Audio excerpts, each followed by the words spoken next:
one of the things that's currently in the front of my mind is the ants, but I don't feel like that's a topic. You I said, just can't stop I'm thinking about... too autistic for there to be an ant infestation in my kitchen. Yeah, and too furious. So there you go, I guess. I don't really think that is the conceit of this You show. want to talk about ants for an hour? That'd be pretty autistic. Yeah. To autism!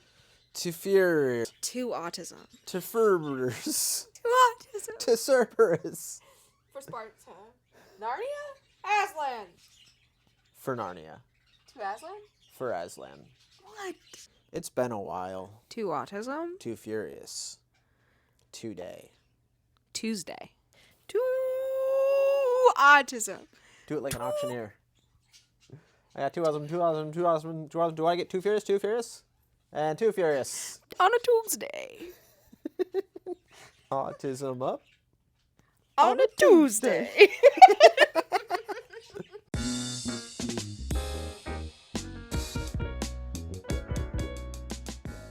I don't have, like, academically or ecologically, I don't have a problem with ants. I have a problem with, I do dishes and clean the kitchen counters one night and come in the next morning and the sink is literally moving with ants. And then I freak out and spray it all down. And then I come back a couple hours later and it's like I didn't. I feel like maybe someone's exaggerating a little bit. No. Except for I spend time in the kitchen too, and that is not a thing. No, I've never seen them do that in the sink before. Like, it's the most ants I've ever seen in our kitchen. And they were all in the sink. It's my birthday! Happy birthday! And I've got migraine glasses. To stop the migraines, not to give them. Do you, I don't know, want to talk about your birthday? Why? I don't know, because that feels like a topic of discussion that comes up about once a year. No. About your feelings towards... birthdays? Yeah, yours in particular. Well, I think it's like 2 layers. The first is... Perfect for 2 autism, 2 furious Tuesday. Oh my god! The first is definitely trauma. And feeling like getting special attention on your birthday was a way for people to not pay attention to you the rest of the year. But growing up, I realized that is not the case for most. Yeah. Because I feel like, based on your description of your childhood, you got normal daily childhood attention on your birthday. I don't know. My birthdays were pretty special most of the time. Like I said, it was literally like making up for a kind of lack of overview for the rest of the year. Because, very much, there wasn't enough attention in the household to give me attention type of thing. And I'm a middle child, right? But so, it just felt uneven. The way I can describe it best is, when it's wintertime and you live in a really big, drafty, old house with no insulation. This might be specialized towards me. And you're a kid and you get in a warm bath, but it's actually agony because only part of your body is in the warm water, and there's not enough warm water to fill the bath all the way, so you're not fully submerged in the bath.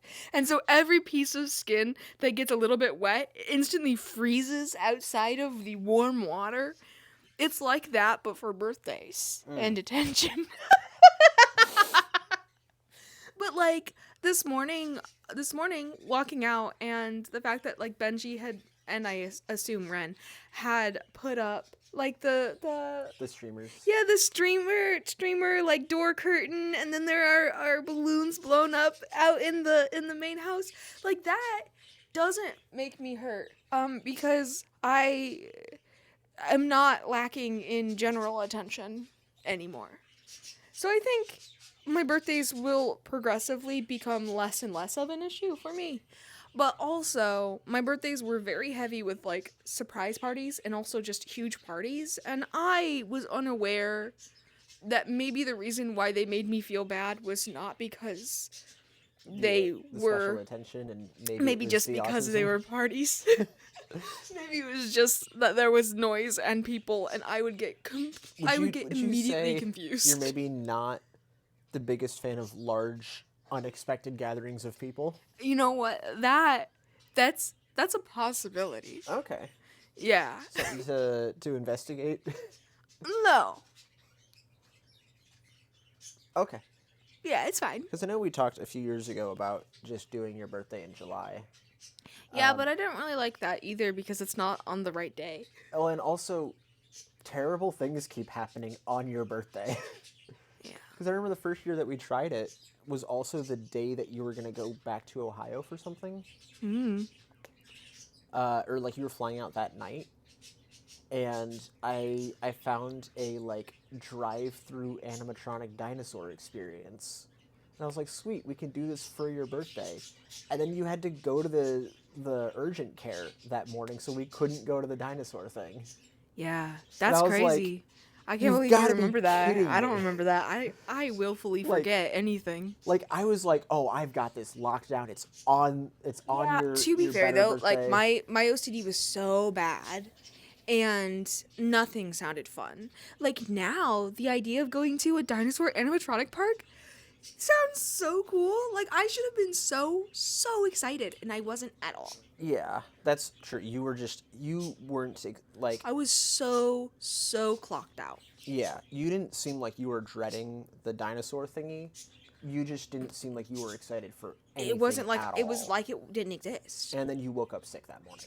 Yeah, that was like I couldn't Yeah. process any type of activity. Nothing was fun. Nothing was a good time. Yeah, because you left later that day because I remember you thought that I had forgotten your earbuds in the waiting room of the urgent care, or that they'd fallen out of your bag, and you screamed at me. And So then they valid. were in the bottom of your bag. Yeah, so valid. Yeah. I don't remember that. Because I was like, here, You know, take my earbuds. The tree remembers what the axe forgets. Yeah. Because I was literally like, you're about to leave for a week. Take my earbuds. I don't need them for this week. And you're like, no, absolutely not. Again. Just sit in your shame. Sit in your shame of losing my special earbuds. Again, it wasn't about you, Yeah. which is a concept you struggle with. Well, when the attention of the rage is laser focused on me, it a little bit feels like maybe it's about me. I don't know what you mean. I just autistic. You're the only one. And angry. You're the only one. 1 autism, 8 furious. and I'm mad. The autistic and the furious. It's the same person. So birthdays. I thought we were Big done. fan. I thought I fully talked about it. You are the one that always comes up with the topics. And when I think about trying to come up with a topic that I am ready to spend an hour or so peeling back the layers of, especially in relation to... Pear is in the coconut. I'll just take your word for it. Anyway, sorry. Um, Well, you try to avoid all conversation. yeah, because when I start thinking about it, I shut down like immediately. You want to talk about your shutdowns? Good luck. Do you want to talk about my shutdowns? And I'll sit here while you do? Staring vacantly off into the middle distance? Or doing my best to It's my fold my entire birthday. face in on itself? I feel like we've talked a lot about like my meltdowns. Yeah. Because you're comfortable talking about them. How'd I And, get comfortable? How do you think I got comfortable doing stuff? Cozy socks. Yes, I'm aware. It is through talking about it and through dealing with it. I'm going to assume a lot of your talking about it and dealing with it happened before you started recording yourself talking about it and dealing with it. No. You started talking about, or you started process in this format? Not necessarily too awesome, too furious, but one of the main ways I processed how autism affects me every day is by recording myself and making videos and writing it down and talking about it. Because I think in general, I don't know if it's just an autistic thing or if it is a human thing. It's really hard to fully grasp something if you're only occasionally thinking about it internally. Processing, using external ways to process in your internal landscape, I think is vital to understanding yourself and of seeing a path forwards. I think, well, I mean, I already have the problem of needing everything that might be seen by the outside world to be right and correct. The whole I just don't want to ever do anything wrong. Yeah, I mean you're committed to your mask. You are not interested in being human. Because I still like doing something wrong, especially in a scenario where it's like, I don't know, I feel like having a camera and a microphone is inherently giving the illusion of authority. Like sitting and producing a thing is inherently like, if I talk about a thing, it's because I think I know what I'm talking about. And I want people to also think I know what I'm talking about. You're allowed to say out loud, I have no clue what I'm talking about. Then why am I talking? Because you're human. I'd rather not be. I'm Let's aware. be very That's what we honest. talked about. That's what I Yeah. just said. Yeah, like you talk about how I don't see you as human. I do see you as human. I don't see me as human and would very much like not to. Again, I disagree on principle, Yeah. since I am the one experiencing how you treat me. And I'm the one experiencing my internal landscape. Anyways. But yeah, so like the last thing I want to do on top of that is start really picking through the tangled knots of my life in front of an audience. Why? Because it is deeply vulnerable and embarrassing, and like I don't have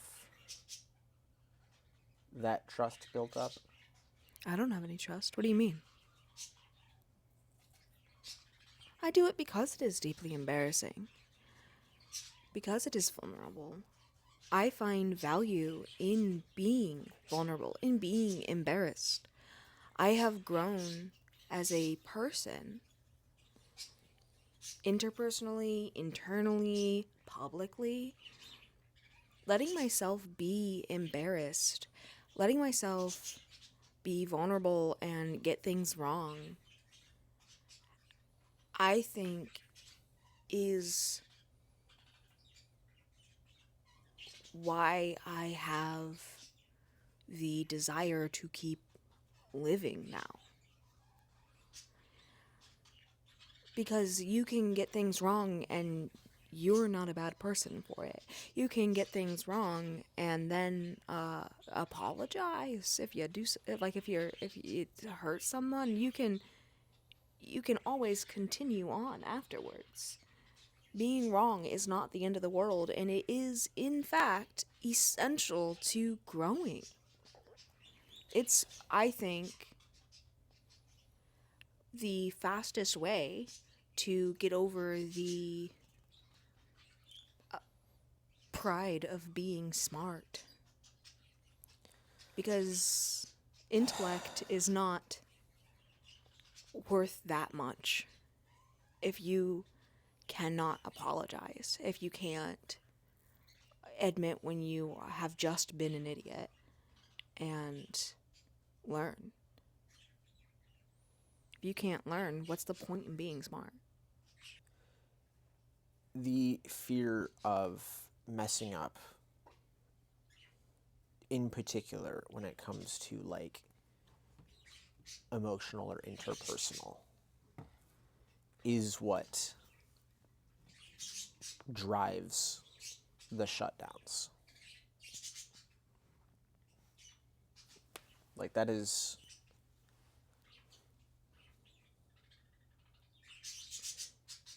because every decision I can think of feels harmful. And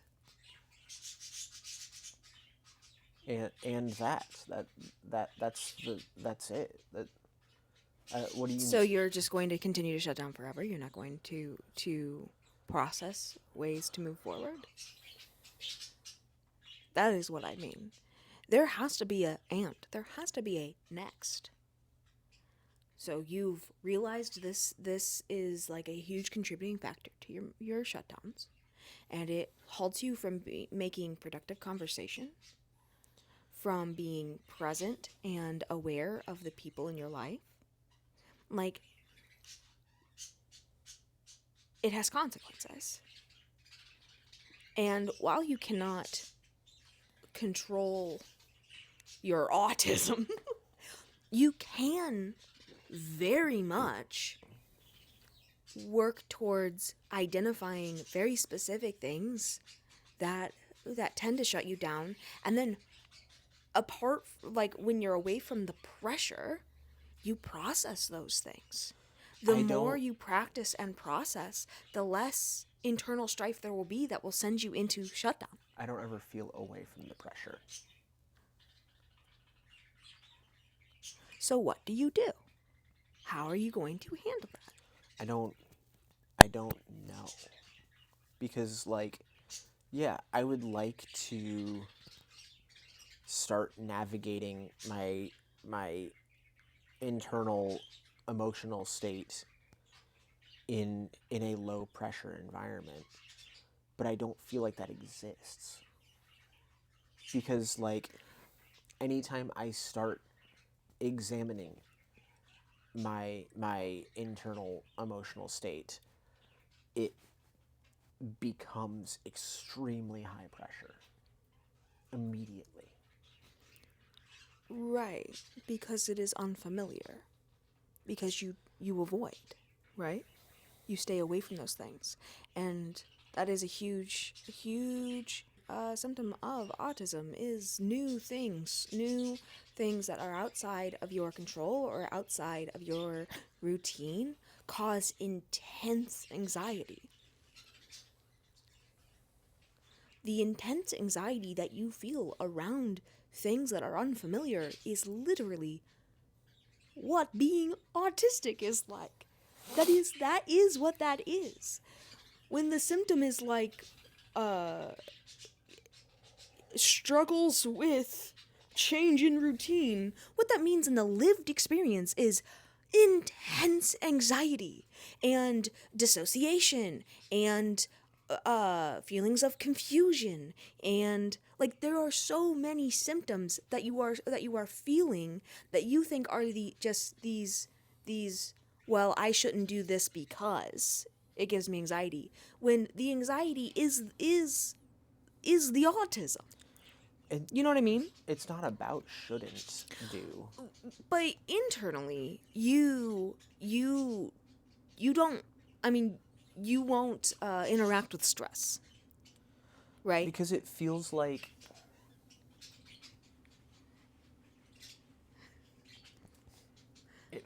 a wall lined with barbed wire, right? Anxiety. And everything, and the very real risk of harm. Like, if I attempt to cross this, I will cause serious harm to myself. You are describing anxiety. And everyone has always said, yeah, causing serious harm is a problem. You shouldn't do that. And there are ways to not do that. So I see this wall with barbed wire, and it feels like, okay, so there has to be a different way past this. There must be a gate somewhere, or an area where the wall is not topped with barbed wire, or something like that. When in reality, it is investigating the barbed wire. If we're going with this analogy, it is literally investigating the barbed wire, seeing how hard you have to grip it before it actually pierces. And you'll find that you have a diamond skin. Like, it's not there usually. That is the thing. Anxiety is to autism what is to water. Like, it is just that is the thing. That is what it is. You have to, in order to live, get used to what anxiety like actually is. What is causing you anxiety, and how can we ease it, but not it shouldn't exist, because you will have anxiety for the rest of your life. How do you live anyway? How do you move forward anyway? Otherwise, you develop OCD, trying to constantly get away from feelings and like finding more and more elaborate things to keep you out of anxiety loops, perpetuates anxiety loops, and then you go into obsessive compulsive. Autistic people are much more prone to patterned thinking and developing OCD. Hello. It's me, OCD. Hi. So anyway, that's why I talk about it so often because you are very, very avoidant of anything that you perceive as negative. It doesn't even have to be negative. And you internally think these things are wrong. Like, it is, if you feel something negative towards something, then that thing is wrong. And it's just really important to investigate those feelings and to not flat out label stuff that way. Otherwise, you don't live. You don't experience anything. You don't get to move forward. You don't grow internally. You don't grow in your relationships, because like, relationships are high anxiety. They're really, really stressful, especially when you're autistic. And if you are unwilling to look at that anxiety and process it and move forward anyway, then you don't deepen your relationships. And you isolate yourself. You have fewer and fewer relationships. Because when they cause anxiety, that's bad. That's wrong. Obviously, this thing is wrong. It means I did something wrong. Right. And I have to figure out what was wrong. But that is saying that anxiety is always warranted. But it is not. It is most of the time not warranted in a real, like, danger type of capacity.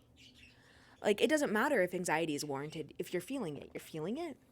So you acknowledge that you're feeling anxiety. You acknowledge that something is extremely stressful or extremely difficult. And a lot of times you have to do it anyway to function in a world, in a society. And it is about finding balance. It is about finding times when you can do something that is the opposite of anxiety inducing. Like, really, digging into your special interests and regulating your nervous system. Like, it is about balancing doing something anyway and taking breaks. But you have to do both. Or you're in this middle space where you're not enjoying anything and you're not learning anything. You're not gaining anything from life. You're not moving forward. And you're anxious all the time. Anyway, you're not avoiding anxiety. You still have the anxiety. You know what I mean? Does that make sense? Kind of. I mean, speaking of shutdowns.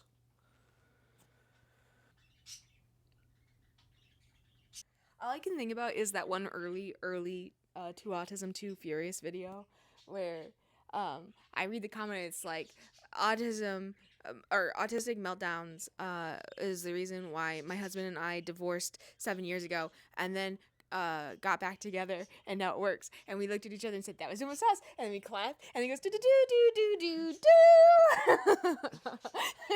That is my favorite. That was my favorite intro.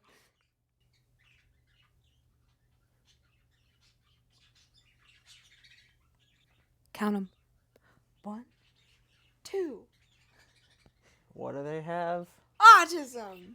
How furious is it? Too much. Do you like me? Do you? Click a button. Click 2. Click Follow 3. me. 3? 3 buttons. Like, subscribe. Notifications. I'm never going to talk about notifications. I don't know. That's just a step too far. If you like me, prove it. Click a button. Click actually 2 buttons. As many buttons as you want. As long as you click But the 2. that is like the thumbs up and subscribe. Yeah. Ideally, you click the bell too. I can't believe you talked about it. Okay, love you. Bye.